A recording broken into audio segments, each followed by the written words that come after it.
Kuna wazee wetu ambao walichelewa kama nyumbani na bado tungekuwa nao pia tungewapa nafasi ya kusema, ambao wako hapa.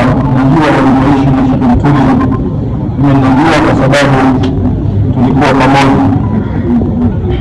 Sasa mzima Babida kutusema lolote dakika mbili na Sheikh Khalifa Hamisi na mwenyekiti Sheikh Matimbwa ni wapo dakika mbili kabla ya dua wasemi na mzee anasikia.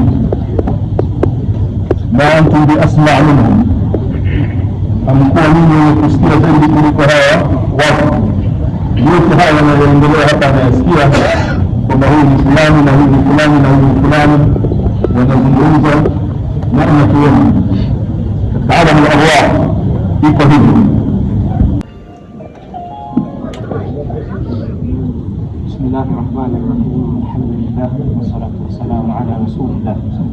Allahumma salli wa sallim wa barik alayhi wa ala alihi wa ashabihi ajma'in wa ba'd. Assalamu alaykum wa rahmatullahi wa barakatuh. Watukufu Waislamu, wale waliokuwepo nyumbani na sisi ambao tumeathirika kufika kule nyumbani, tutakumbuka na tunajua lile ambalo tulileta hapa.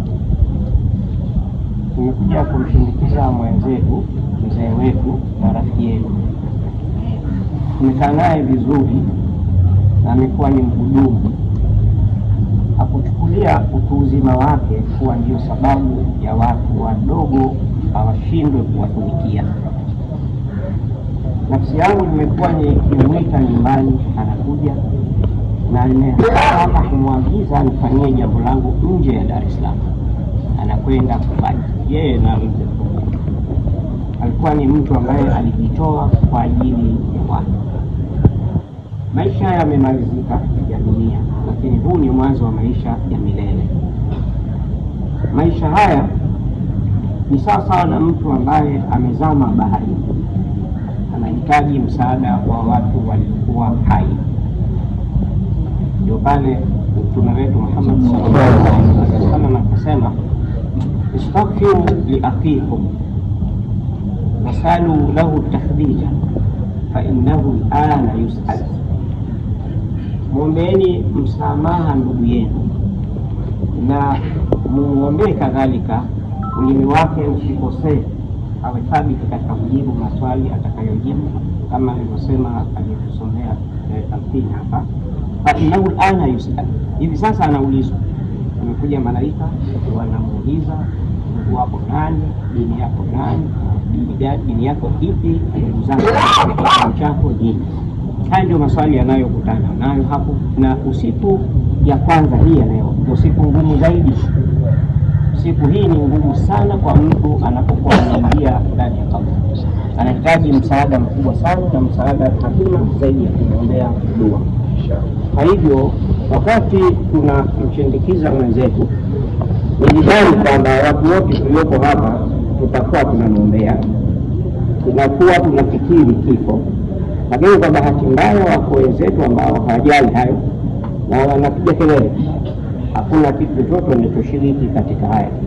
Lakini na kukumbuka sote kutoka hapa ni kwamba mauti yako karibu na wewe kuliko wewe ulivyo karibu na mshipa wako wa shingo. Mauti ni karibu na wewe kuliko wewe ulivyo karibu na mshipa wako mkuu wa shingo.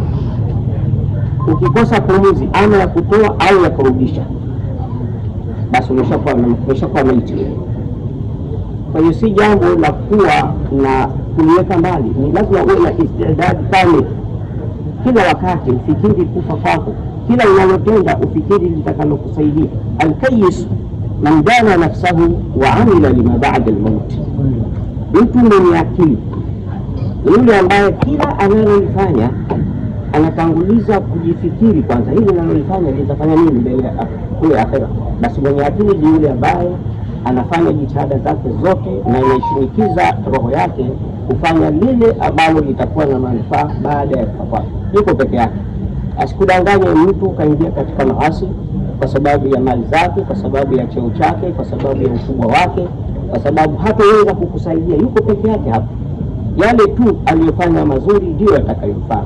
Kwa hiyo tukae tukifikiri kwamba kuna mauti hasa, kuna mauti madogo madogo na makubwa makubwa. Kila siku binadamu lazima afe. Allahu yatawaffa al-anfusa. Ukilala usingizi, wakati unapolala ni mauti yale.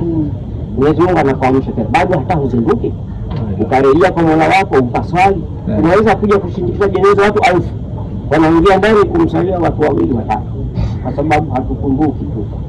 Kwa hiyo haya ndio tukumbushane, tumwombee Mwenyezi Mungu amfanyie kaburi lake kuwa wasa, ajalie kuwa miongoni mwa waja waliokuwa wema, wamsamehe pamoja nasi yote yale tunayokosea katika mienendo yetu na maisha yetu.